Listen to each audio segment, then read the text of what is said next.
Oke, kembali lagi ke podcast di balik sebuah kart.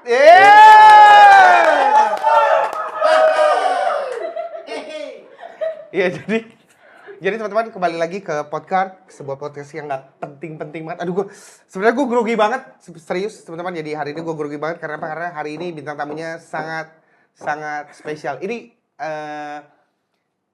idola gue, karena hampir tiap hari gue ngeliatin hidupnya di Instagram, di story, di YouTube gitu-gitu. Jadi ya.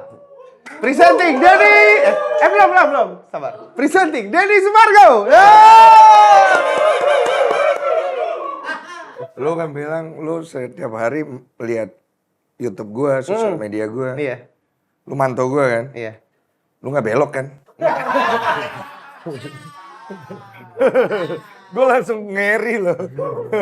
Gue nanya. Iya, enggak sih, alhamdulillahnya enggak sih. Boleh duduk? Ternyata beda. Komentar pertama gue begitu. Ada apa nih? Oke, jadi begini. Iya. Bro, jadi podcast ini adalah lo memilih randomly dari semua kartu yang ada di sini. Di balik kartu ini ada pertanyaan. Oh. Jadi nanti gua akan ambil buka kartunya. Yes. Gua akan tanyain, lo yang jawab. Oke. Jadi pertanyaan pertama, you pick one card randomly. Gue pilih satu. Iya, satu. Yang Tunjuk paling aja. Yang paling susah mana? Wah, Asik. semua susah. Gue males diundang podcast. Pertanyaannya. Iya. Karena gue lihat ini King, Oke. gue very interest. Oke, King ya. Iya. King. Oke. Emang ada pertanyaannya? Ada dong. Ada. Pertanyaannya ada. Lama ya? Iya. Masih pakai kartu. Oke. Ini kacamata gua tuh langsung digital. Oke. Apa itu? Denny Sumargo. Oh baik. Minum dulu. Minum dulu. Tirtinyi ini. Penyanyi sosokan. Sosokan. Ini nih. Ya mau bener sih. Sekarang kan anak band gak laku-laku banget. Oke. Lu pikir anak basket laku? Emang susah ya? Iya. Jadi curhat. Baca. Oh, ya oke. Oke. Seorang Denny Sumargo akan lebih memilih menjadi YouTuber nomor 1 di Indonesia atau seorang aktor box office di Hollywood. Aktor box office di Hollywood. Karena Prestis, lebih prestis. Dan itu salah satu hal yang memang gue kepengen bisa mencoba. Oke.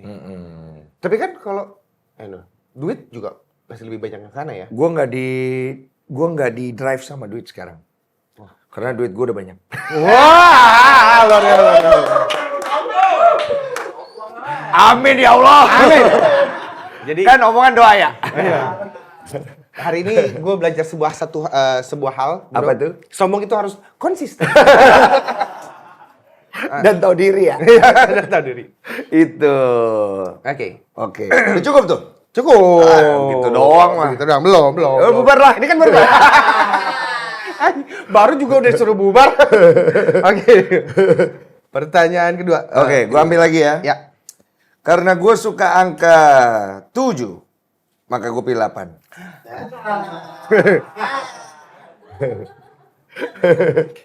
Lucu ya? Ini lucu beneran ternyata. Oke. Iya.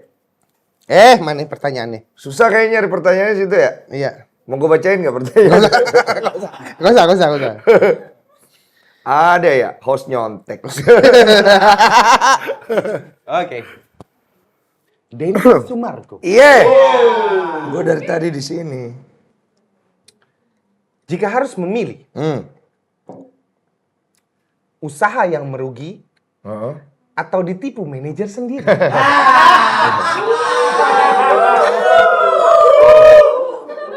Iya. Agak-agak funky ya. Lumayan ya. Sakit loh hatiku tuh. Saya akan memilih ditipu manajer sendiri daripada usaha merugi. Karena di situ saya belajar banyak. Oke. Lebih banyak daripada usaha yang merugi. Kalau usaha merugi, saya belajar tentang diri saya sendiri terhadap ambisi saya. Tapi kalau saya ditipu manajer, saya belajar tentang apa itu arti ketulusan. Karena itu penting buat saya, jauh lebih penting daripada urusan uangnya. Luar biasa. Berarti percaya sama orang, itu adalah suatu hal yang bisa membahayakan kita kan suatu hari nanti kalau orangnya itu belok ya. Kita kan terlalu percaya kan. Tapi orang bilang, lu terlalu percaya sama orang. Jadi itu menjadi salah dong. Gue enggak. Terlalu percaya sama orang buat gue nggak salah. Yang salah adalah orang yang diberikan kepercayaan itu. Jadi jangan sampai kita menyalahkan diri kita kalau kita percaya sama orang. Karena kalau kita percaya sama orang, itu ada ketulusan yang kita berikan. Dan orang itu tidak menghargai itu, yang salah dia. Lo jadi hostnya jadi dia lebih pintar. Menurut gue. Gue ngerasa terintervensi kemarin. Kita main QQ aja. Oke. Pertanyaan ketiga. Gila, gue sok bajak ya. Bijak. Oke, yang berikutnya gue akan ambil nomor ini. Nomor 2. Nomor 2. Oke. Percuma gue pilih. Jawabannya, pertanyaannya tepatnya beda. Oke. Bismillah. Denny Sumargo. Ini host lu sewa di mana sih? Dari banyaknya bintang tamu curhat, sebutkan 3 bintang tamu yang menurut lo paling luar biasa. Luar biasa? Iya. Oke. Luar biasa maksudnya gini, maksudnya berarti semua hal ya. Enggak jadi yang paling sedih enggak atau paling memotivate enggak juga gitu, tapi benar-benar yang menurut lo ini bintang tamu yang memberikan sebuah nilai gitu. 3. Yang pertama itu waktu gue ngundang bukan selebriti, ya public figure tapi juga bukan entertainer atau orang yang sangat terkenal. Itu namanya Pak Yusuf Hamka. Pak Yusuf Hamka ini adalah seorang pengusaha yang memang dia nggak terlalu suka juga sih diekspos. Dan dia menceritakan tentang kisah hidupnya dia dari dia itu mualaf. Ya mualafin dia Buya Hamka. Kemudian dia jatuh miskin. Dia tidur di toilet sampai dia bangkit lagi. Gue tahu ceritanya. Terus dia gelar sajadahnya. Iya. Terus dia berdoa kepada Allah. Dia bilang kalau Allah memberikan satu kesempatan lagi, maka saya akan memberikan semuanya demi istri saya. Nah, itu menyentuh sih menurut gue ya. Pak Yusuf Hamka. Satu. Kemudian Vanessa Angel. Why? Vanessa Angel waktu itu ketika gua podcast itu, gua tidak mengundang dia. Dia yang minta ya? Bertanya lah. Gue sempat. Dia bertanya, kok nggak mau ngundang saya nih? Wah mau banget. Bukan gua nggak ngundang dia, gua nggak suka. Bukan, gua nggak kepikiran. Ya cuma masalah itu aja. Betul. Terus akhirnya gue bilang, mau lah. Gue emang very interest dengan kasus dan masalah dia kan. Iya. Akhirnya ketika dia datang, gue itu nggak tahu apa yang mau gue tanya juga. Terus gue berdoa sama Tuhan, apa yang bisa saya bantu ya? Soalnya saya nggak tahu nih, takutnya nyinggung. Terus Tuhan bilang tolong dia. Dalam hati gue bilang tolong apa? Ya udah ngalir aja. Udah tuh pas gue ngobrol, wah itu dingin banget bro, nggak keluar obrolannya. Wah itu gue udah mulai mau nanya nggak enak nih. Ada Bibi. Almarhum, join Bibi, gue panggil langsung, masuk aja deh ngobrol. Jadi kontennya bagus dan dia bisa bercerita. Di situ setelah podcast itu Vanessa kolom komentar orang ngelihat dia positif. Itu kalau nggak salah gue ya, waktu Vanessa sama Bibi mengalami kecelakaan. Potongan video itu tuh yang di podcast lo itu kan? Iya, ada orang ngambil kan. Nah, itu jadi viral. Tapi orang lain juga ada kan, dia podcast tempat orang lain. Cuma karena kebetulan waktu itu memang banyak yang cocok logi kali ya. Dan kebetulan memang waktu itu dia podcast 100 tahun. 100 tahun. Lama amat ya. 100 hari setelah podcast itu dia kecelakaan. Exact 100 hari? Exact 100 wow. hari. Itu yang menjadi buah pertanyaan. Makanya podcast gue tuh sering jadi kayak iya abis dari situ biasanya ya Allah mudah-mudahan abis nanti gue selamat ya Allah. Kagak dong. Cuma kan nggak semua, ada beberapa orang doang. Jadi kayak semacam tempat untuk mungkin bercerita gitu atau gimana. Satu lagi yang terakhir yang sebenarnya ada lebih ya, cuman yang paling dekat-dekat tuh Laura. Laura itu datang podcast dan dia satu-satunya yang nggak duduk di sini karena kondisinya dia, gue dudukin di sofa situ. Dan dia satu-satunya yang udah datang ke sini, gue cancel. Tapi dia tetap mau podcast. Oh, kalau nggak salah lo cancel karena dia waktu itu Gue ngeliat kondisinya kondisinya, napasnya agak kurang enak bro. Iya. Dan gue kagak tahu itu. Karena dia yang mau pergi. Dan mama sama kakaknya itu memang pengen kesini. Sekaligus mereka mau jalan-jalan karena dia tuh udah di rumah terus. Gue tuh serba salah. Karena menurut gue kalau gue podcastin orang dengan kondisi seperti ini, kok hati nurani gue di mana? Iya. Jadi gue cancel tapi mereka tetap si itunya tetap ayo kak nggak apa-apa, keluarganya juga nggak apa-apa deh gitu. Tapi maksud gue gini ya, gue kok kalau ngeliat dari kisah-kisah bintang tamu yang ada di podcast lo itu, gue tuh belajar sesuatu yang menurut gue sangat penting banget. Orang rata-rata nyari podcast itu nyari I don't know. Maksud gue pasti akan ada kayak AdSense-nya apanya semua segala pastilah ya, nggak munafik pasti. Tapi menurut gue itu bukan nilai satu-satunya. Karena menurut gue banyak banget ada orang-orang yang datang ke tempat lo itu. Itu menurut gue kayak tempat lo itu jadi kayak apa ya? Jadi kayak wadah, kayak tempat buat kayak menyampaikan pesan tuh nggak lo? Iya. Pesan terakhir di hidupnya gitu. Itu menurut gue sih keren sih. Iya karena kan sekarang gini, gue bikin podcast gue itu, tempat ini, itu emang nggak niat. Kedua, gue emang bilang sama diri gue, kalau konten ini memberikan manfaat untuk orang, is more than enough for me. Dan kalau memang buat cari uang, ya nggak harus di sini juga kan. Tapi dia menghasilkan ya syukur. Kemudian dia bisa memberikan manfaat buat orang-orang bercerita tanpa harus dijudge. Kita doakan teman-teman mudah-mudahan podcastnya cepat ini ya dibungkus. Cepat terledak dan terkenal di seluruh dunia. Amin. Menambah beban ya. Oke. Kok jadi sedih ya? Iya. Oke, next ya. Next. Saya suka angka 9. Oke, angka 9. Asik. Angka-angka gue tuh bagus-bagus. Bagus. Oke, pertanyaan keempat. Bodoh amat. Menurut lo, siapa pebasket yang paling sombong selain lo? Oh, menurut gue di Indonesia atau kita? Di Indonesia. Oh, di Indonesia ya. Nggak ada. Nggak ada yang lebih sombong. Nggak, karena semua pebasket Indonesia itu mereka rendah hati. Oke. Karena mereka tahu kalau mereka sombong mereka dimusuhin. Oke. Dan mereka nggak cukup kuat untuk itu. Hanya saya yang mampu. Luar biasa. Canda.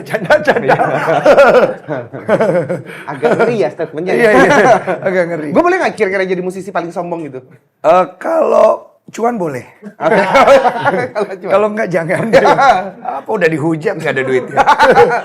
Iya. Oke, lanjut ke pertanyaan terakhir. Oke. Cepat ya. The Oscar. Oke. Harus kartu as. Ini pertanyaan paling susah. Paling susah ya? Paling berat. Yoi. Oke, pertanyaan kelima. Pertanyaan terakhir.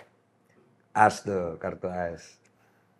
Apa pengalaman yang paling sering lo kenang, yang paling sering lo ingat setelah lo sukses sekarang? Waduh. Apa? Gue selalu ingat itu waktu gue ditolong sama Tuhan di Gunung Kerinci. Nah itu gue pernah cerita di beberapa podcast. Gunung Kerinci? Ya waktu itu gue stres. Tapi stresnya waktu itu agak beda ya. Terus gue gak menemukan pencerahan nih. Gue masuk, gue nyari Tuhan. Gue masuk ke gereja, gue masuk ke masjid. Ke tempat-tempat yang kita tahu lah, di situ ada Tuhannya ya.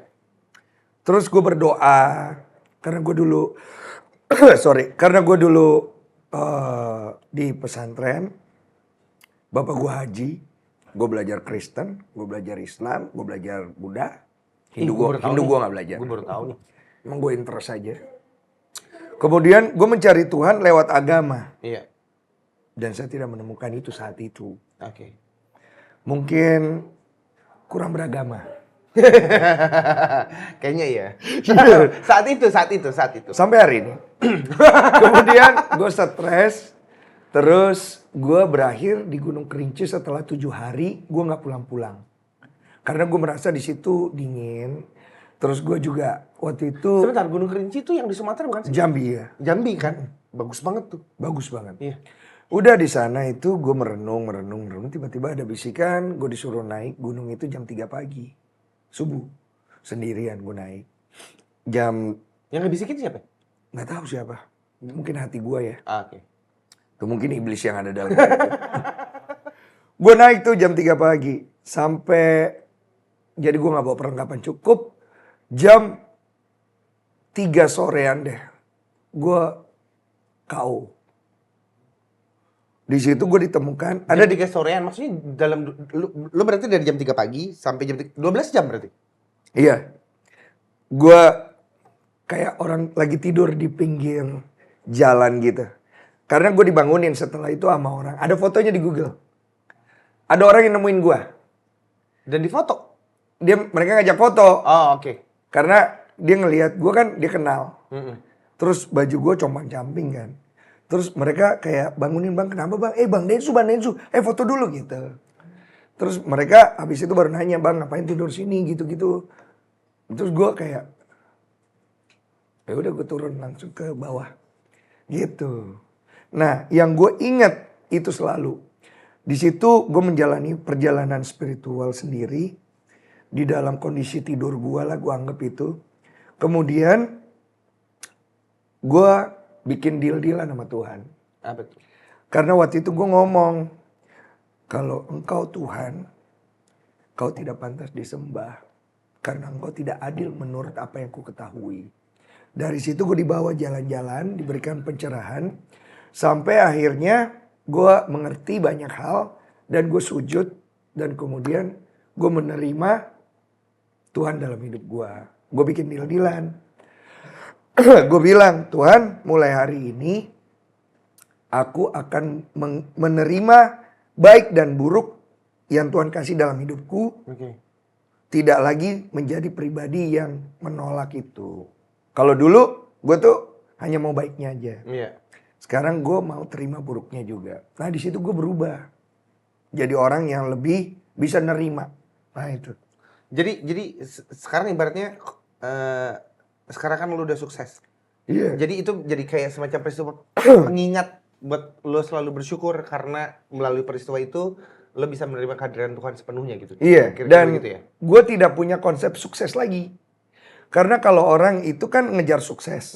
Kalau gue ngejar damai. Oke. Karena menurut gue sukses tidak ada damai. Belum tentu ada. Belum tentu damai. Tapi damai itu sukses. Ada suksesnya di dalam. Damai itu ada bahagianya di dalam. Bahagia belum tentu ada damainya. Jadi gue mengejar damai. Damai itu apa? Hindari masalah. Iya. Kalau ada masalah, tanggung jawab. Kalau ada masalah, jangan dibikin tambah masalah. Benar. Nah itu tuh dari situ gue mulai memperbaiki diri. Aduh, Masalah besar kecilin. Iya. Masalah kecil, udah nggak pengen nggak ada. Oke. Iya kalau nggak tambah ribet. Iya benar. Kalau kan jadi panjang banget gitu. Jadi panjang banget, jadi panjang. Toh kita kan semua manusia nggak ada yang sempurna. Iya benar. Ada kadang-kadang kata-kata kita bisa salah. Iya. Hari ini lu pinter, besok bisa bego. Iya benar. Apalagi kalau udah digoreng netizen. Oh selesai. Oh, selesai. Jadi mana-mana. Tapi ya maksud gue apa ya? Sekali lagi menurut gue ini pelajarannya banyak banget ngobrol hari ini karena ya teman-teman kalau mau sukses carilah dengan jalan damai. Siap. Tidak dengan cara mengajak-ajak orang terus menipu. Gitulah kira-kira ya. Oke, terima kasih. Terima kasih banyak, bro. Yeah. Makasih banyak, bro. Ini ngobrolin siapa tadi? Enggak. Berakhir sudah Yeah. podcast yang nggak penting-penting ini. Oke, terima kasih. See you at the next episode. Terima kasih, bye. Thank you.